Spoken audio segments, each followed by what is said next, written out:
This video is presented by VoiceOver article. The main purpose of bankruptcy laws is to give people hopelessly overburdened with debt a financial fresh start. Bankruptcy filings are public records. However, under normal circumstances, no one will know about the bankruptcy. Credit bureaus will maintain a record of the bankruptcy and it will remain on the credit record for 10 years.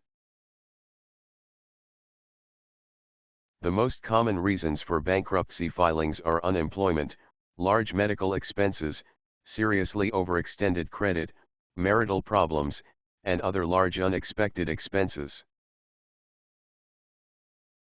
There are two ways a debtor can go bankrupt. The first and most common way is for an individual to file a voluntary petition asking the court to allow bankruptcy.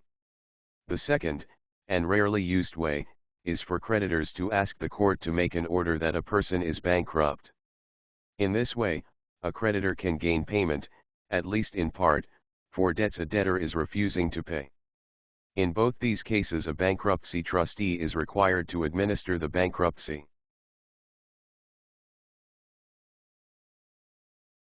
There are two different types of legal bankruptcy proceedings. Chapter 7, also called a straight bankruptcy, is a liquidation proceeding.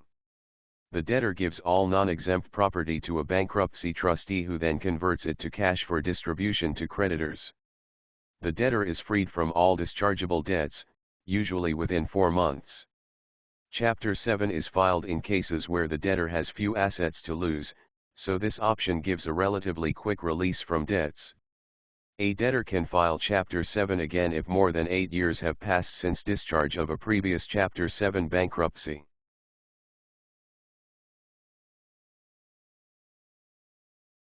Chapter 13 bankruptcy is also called a reorganization bankruptcy.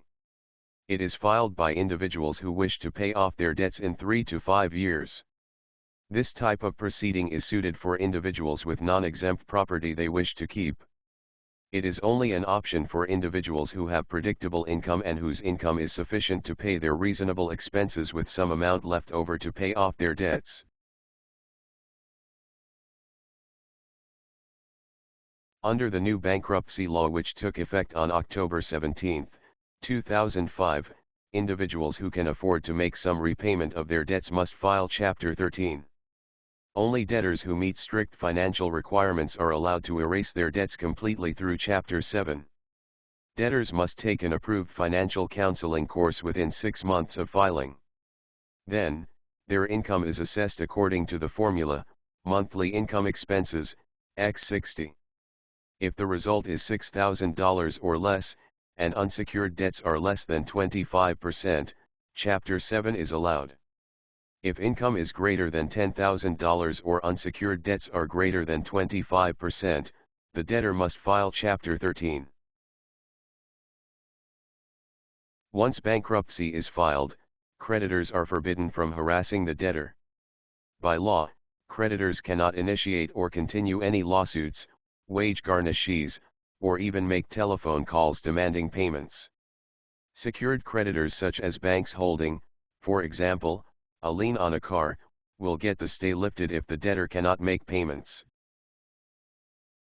Spouses are legally unaffected by a debtor's bankruptcy if they are not responsible, did not sign an agreement or contract, for any of the debt.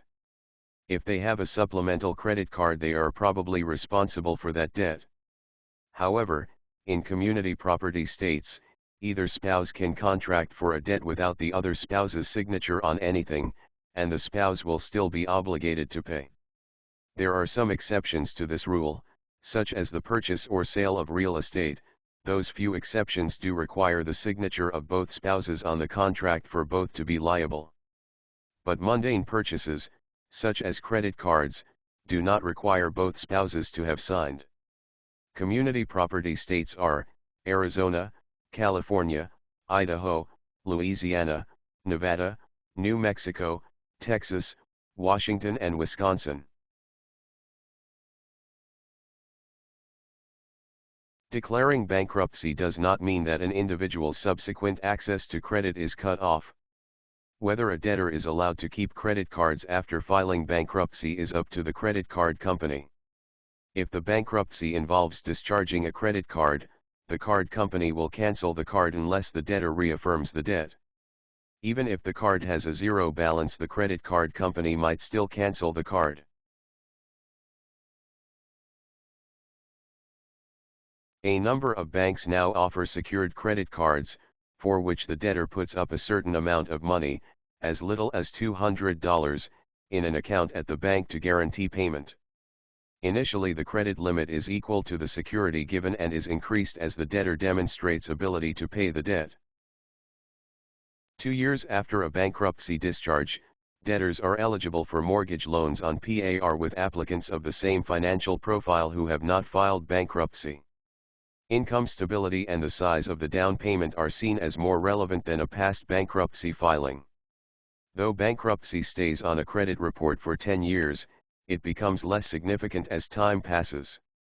People who have filed for bankruptcy are often better credit risks than people who have not, and are struggling to pay multiple accumulated debts.